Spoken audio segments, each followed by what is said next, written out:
اور امریکا بھارت کا strategic partner ہے, اس کی مرضی کے بغیر آگے نہیں بڑھتا. اب بھارت چاہتا ہے کہ کشمیر کو مکمل طور پر بھارتی آئین میں ضم کر دیں. یہ جو, اور وہ کون سا کشمیر؟ آزاد کشمیر, کیونکہ باقی والا تو ایک 370 لگا کے وہ منصوبے کا حصہ بنا چکے ہیں. یہاں پر اس وقت کی نظریں جو ہیں وہ آزاد کشمیر پہ. یاد رکھیں ڈونلڈ ٹرمپ نے معاشی مراد کی ایک لالچ دی ہے, تجارت بڑھانے کی بات کی, اسے پاکستان کے حالات کا پتہ ہے, وہ چاہتا ہے کہ مذاکرات کی راہ ہموار کی جائے, اور اس کا صرف ایک ہی مقصد ہے, نوبل پرائز امن کا. یہ امریکہ کی تاریخ میں 4 صدور کو مل چکا ہے. براک اوباما کو 2009 میں ملا تھا, اور حالانکہ براک اوباما نے کچھ کیا بھی نہیں. اس کے دور میں ڈرون حملے بھی ہوتے رہے, لیبیا میں نیٹو کے حملے بھی ہوئے, جیلیں بھی گوانتانامو بے کی بند نہیں ہوئی, اور صرف خواہش ظاہر کرنے پر اسے عالمی سفارتکاری میں کہ جس نے بات کی ایران سے, مسلم ممالک سے, ان سے بہتر تعلقات کی اور ایٹمی اسلحہ ختم کرنے کی, تو اسے نوبل انعام مل گیا. اور اس سے پہلے 4 جو امریکی صدور کو ملا ہے نوبل پرائز انعام, تو ڈونلڈ ٹرمپ سمجھتا ہے کہ میرا یہ حق ہے بھائی, میں روس یوکرین کی جنگ بند کروا رہا ہوں, میں فلسطین کا مسئلہ حل کروا رہا ہوں, میں پاکستان ہندوستان کا جو ایٹمی معاملہ خطرناک تھا, سیز فائر میں نے کروا دی, کشمیر کا معاملہ میں حل کروا دوں, تو نوبل پرائز پہ میرا حق ہے. یہ اس کی خواہش ہو سکتی ہے البتہ, لیکن ہو سکتا ہے اسے یہ ایوارڈ ملے یا نہ ملے, یہ بعد میں چلے گا. لیکن دیکھیں اس کی کوشش میں ایک کامیابی مانے کہ ولادیمیر پوٹن نے یوکرین کی جنگ کے 3 سالہ تنازع کو 15 مئی کو استنبول میں, ترکی میں یوکرین کے ساتھ بغیر کسی شرط کے براہ راست مذاکرات کا اعلان کیا, تو ایک کامیابی ہے. کوالیفائی کرتا ہے ڈونلڈ ٹرمپ اس وقت امن پرائز کے لیے. لیکن اس وقت جو چیز ہمیں سمجھ نہیں آ رہی, فیصلہ وساز بھی نہیں اس کو دیکھ رہے, یہ جو سیز فائر میں انہوں نے مطالبات رکھنے چاہیے تھے نہیں رکھے. ہمیں جنگ تو میزائلوں کی, ڈرون کی نظر آ گئی, لیکن اصل جو معاملہ جو ہمیں سمجھ نہیں آ رہا, پاکستان میں دیکھیں 12 مہینے سال کے, جس میں جنوری فروری کے مہینے میں پانی آتا ہے زیادہ, پھر مونسون کی بارشیں ہیں جو کہ جون کے آخر میں شروع ہوتی ہیں, ستمبر تک جاتی ہیں, اس کے علاوہ بارشیں, طوفان, اور بعض علاقوں میں سیلاب, آپ کو پتہ ہے سندھ میں, خیبر پختونخوا میں. اب یہ جو سندھ طاس کا معاہدہ ہے, یہ سب سے بڑا اہم معاملہ ہے, کیونکہ چناب ہو, راوی ہو, جیلم ہو, کابل ہو, پانی کی سطح بڑھ جاتی ہے. اب یہ 2 موقع ایسے ہیں کہ جہاں ہندوستان جو ہے وہ سندھ طاس کے معاہدے کے وہ ڈیم کے پانی کھولتا ہے, جس طرح 2023 میں ہو چکا ہے. لاکھوں ایکڑ جو ہماری گندم والی فصلیں تھیں وہ ضائع ہوئی تھی. دسمبر کا جو مہینہ ہے اس میں سردی پڑتی ہے, پانی کم ہوتا ہے, کم برفباری کی وجہ سے ویسے ہی پانی آدھا رہتا ہے. اور پاکستان بھارت ویسے بھی ماحولیاتی تبدیلیوں میں دنیا کے خطرناک ممالک میں ہے, اور جو کہتے ہیں جنگ پانی پہ ہونی ہے, تو وہ جنگ پانی پہ ہی ہوئی ہے اور آگے بھی ہونی ہے. اب اس کا کوئی حل نکالنا ہوگا. اس جنگ میں ظاہر ہے شاہینوں کا بہت بڑا کریڈٹ, جو ایئر فورس پاکستان کی پروفیشنلزم کا مظاہرہ کیا, اس کی کوئی مثال نہیں ملتی. اب ان جہازوں کے علاوہ چین کے جو جہاز ہیں ان کی بھی تعریف بڑی ہو رہی ہے پوری دنیا میں اس وقت. جس طرح چین کی الیکٹرک گاڑیاں آج کل آپ کو پتہ ہے پوری دنیا میں, امریکی مارکیٹ میں بہت اوپر چلی گئی ہیں دنیا بھر میں, ایسے ہی جہازوں کا معاملہ ہے. لیکن یہ تو ہم سب جانتے ہیں کہ گاڑی جیسی بھی ہو, جب تک ڈرائیور صحیح نہ ہو کسی کام کے نہیں. تو اصل کریڈٹ ڈرائیورز کو, یعنی ایئر فورس کے پائلٹس جو ہے پاکستانی, انہیں دینا چاہیے. اور اس کے بعد میزائل اور جہازوں کا کریڈٹ اڈیالہ جیل میں عمران خان کو. JF-17 تھنڈر شروع کافی عرصے کا ہے, لیکن اس کی اصل اپ گریڈیشن, پروڈکشن, مشہوری, یہ تینوں کام عمران خان کے دور میں ہوئے ہیں. پہلے آپ کو پتہ ہے جنگی مشقوں میں, نمائشوں میں, یا اس کو صرف پروموٹ کرتے تھے تھوڑا بہت, کسی کو پتہ ہی نہیں تھا کہ یہ بلاک 3 کا اتنا بڑا ماڈل, اصل ماڈل جو عمران خان لے کر آیا, یہ مقامی طور پر بھی تیار ہو رہا ہے, ایکسپورٹ بھی ہو رہا ہے, میانمار, نائجیریا کو بھی بیچا گیا.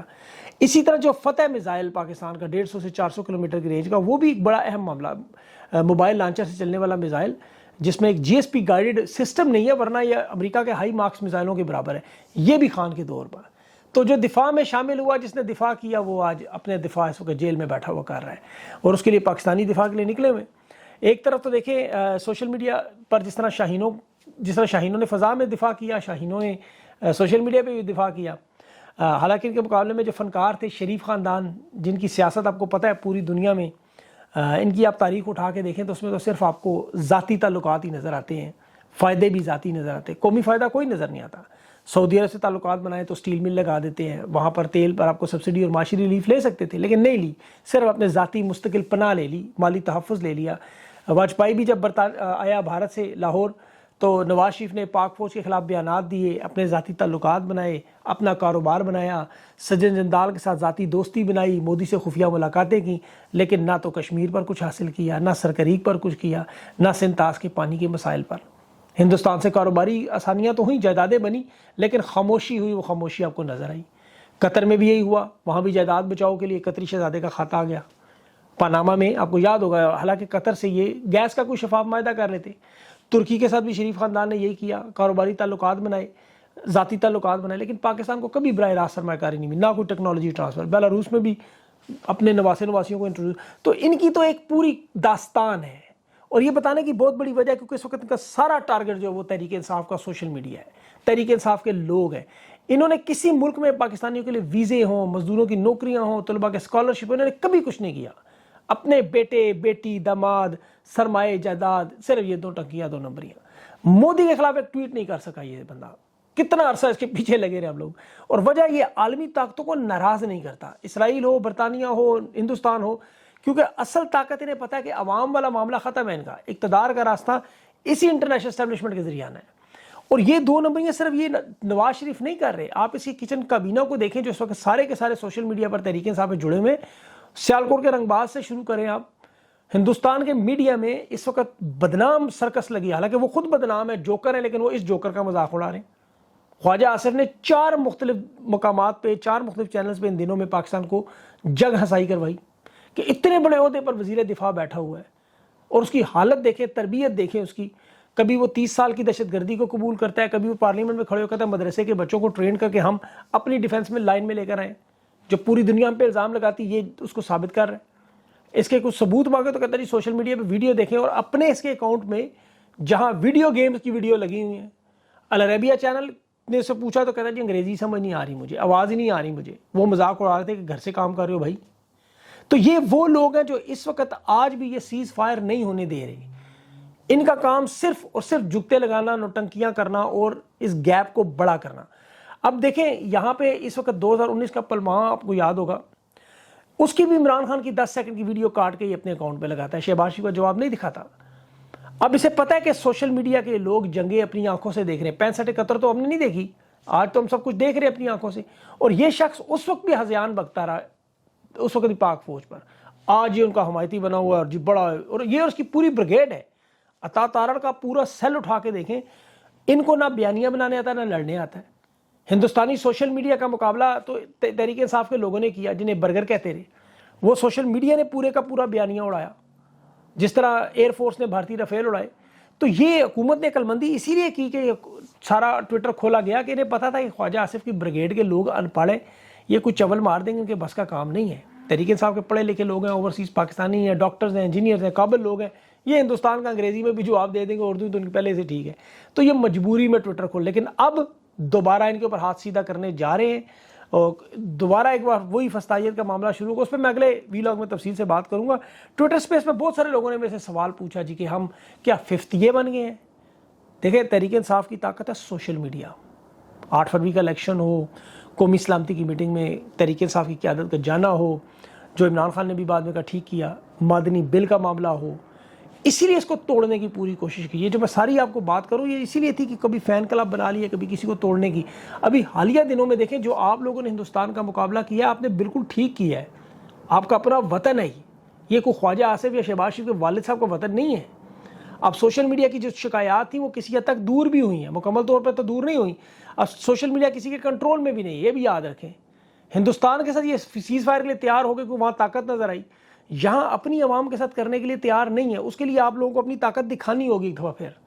ان کے جو 2 نمبر صحافی سے وارداتیں کریں انہیں اگنور کریں، اپنا فوکس خان کی رہائی پہ کریں، لوگوں کو موبلائز کریں۔ تحریک انصاف کے جو لوگ جس طرح ایئر فورس کے شاہینوں کے ساتھ کھڑے ہوئے، اب آپ کا یہ حق ہے، ان کا یہ حق تھا، آپ کا یہ فرض ہے،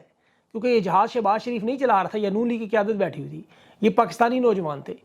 ان کے تو آپ کو پتا ہے وہ بھی گھٹیا باتیں، وہ راوی حسن ایوب کی میں ٹویٹ دیکھ رہا تھا، آرمی چیف پہ الزامات لگا رہے ہیں کہ خان کے ساتھ جو کچھ ہو رہا ہے وہ آرمی چیف کر رہے ہیں۔